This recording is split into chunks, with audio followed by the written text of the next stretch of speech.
my life in Washington, D.C. Posters is also stop hate, resist Trump's hate. We know the only way to stop hate is with love. Because love in the end is the most. And the climate action plan that he did cancel today was actually going to prepare for the impacts of climate change. It was going like, you hold the bag. Your tax dollars are going to pay the pensions of those poor widows who are married to those old coal miners. Show them the way forward. Show them that the future is clean energy. 100 personal invitations, right? Justice! Climate! Justice! Climate! Justice! We know from research that it takes 11 million people in this country to make massive social change at the scale of the problem. 3.5% of any population, that's all it takes. Remember a little thing called fuel economy standards? Does anyone remember that? When we talk about national security, we talk about getting off oil.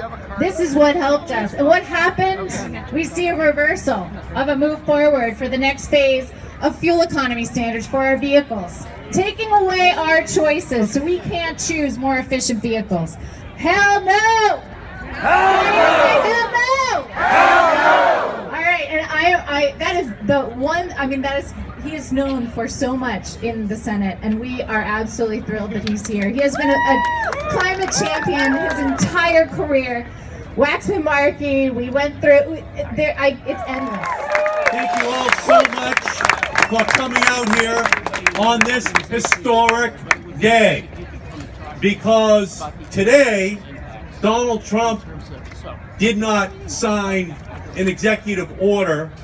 He signed a declaration of war against a clean energy revolution, against climate change as a science that says that the planet is running a fever. There are no emergency rooms for planets, and we must take the preventative care to put the measures in place to protect against the worst, most catastrophic consequences of dangerous climate change. And so, ladies and gentlemen, this is the time, this is the place.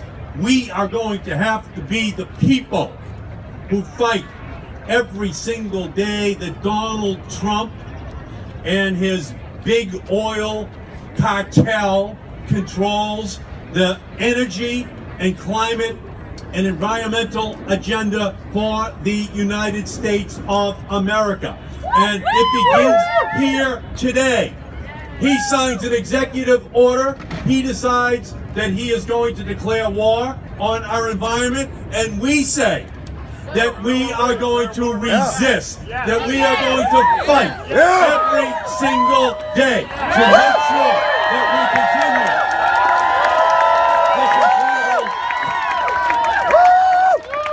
continue. So this bill, this executive order is not about energy security. It is about climate denial.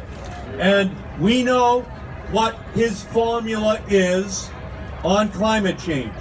Deny, delay, defund.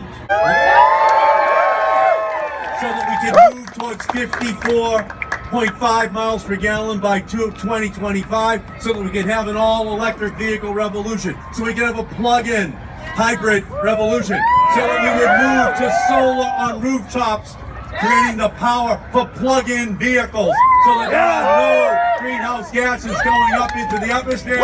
Last week, Donald Trump and Scott Pruitt said that that era is going to be over. They're going to review, meaning they are going to kill ever-increasing fuel economy standards.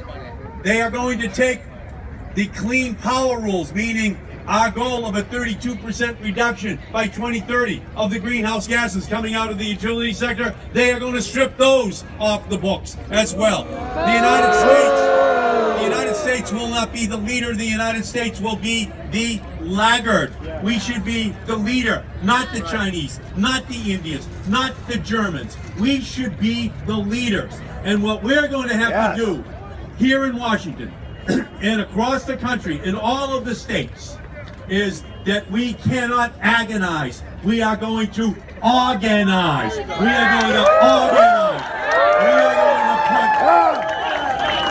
We are going to put raise today, then today. And we're going to have to say to Scott Pruitt, no. We're going to have to say to Rick Perry, no. We are going to have to say to Mike Pence, no. We are going to have to say to Donald Trump, no. Donald Trump can't hear you. No. Donald Trump can't hear you. No. And the United States of America, it begins here. Like the American Revolution, the American Clean Energy Revolution, the Climate Change Protection Revolution, it begins here in Lafayette Park in 2017. Thank you all so much.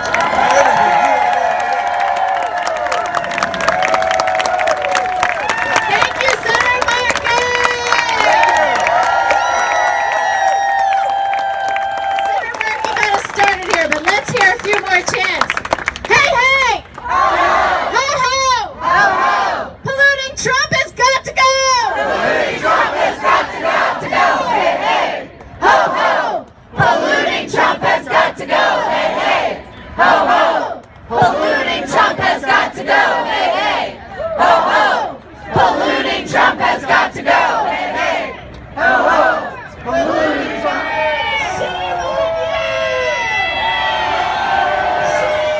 We don't want your climate denial.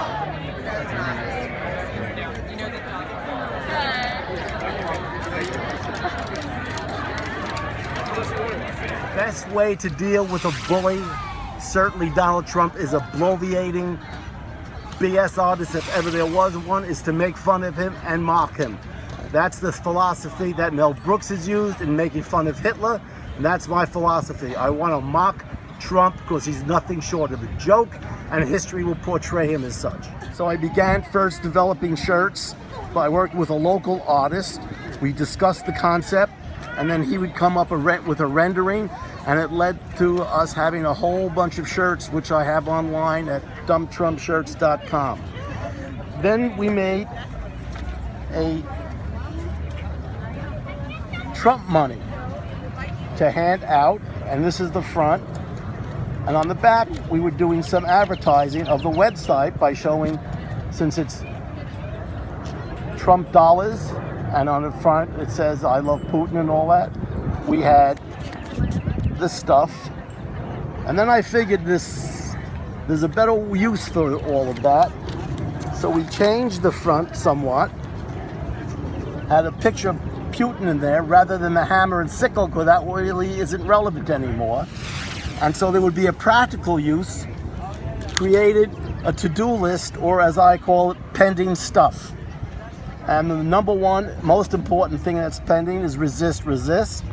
And the number two is to call Congress. A lot of people said that doesn't do any good. You hear that all your life, but look what happened with defeating the Republicans' horrific attempt to get rid of Obamacare. People called Congress, they showed up, and it does make a difference. And then we just added a bunch of lines to have a practical use of this souvenir of a to-do list, or as I call it, pending stuff.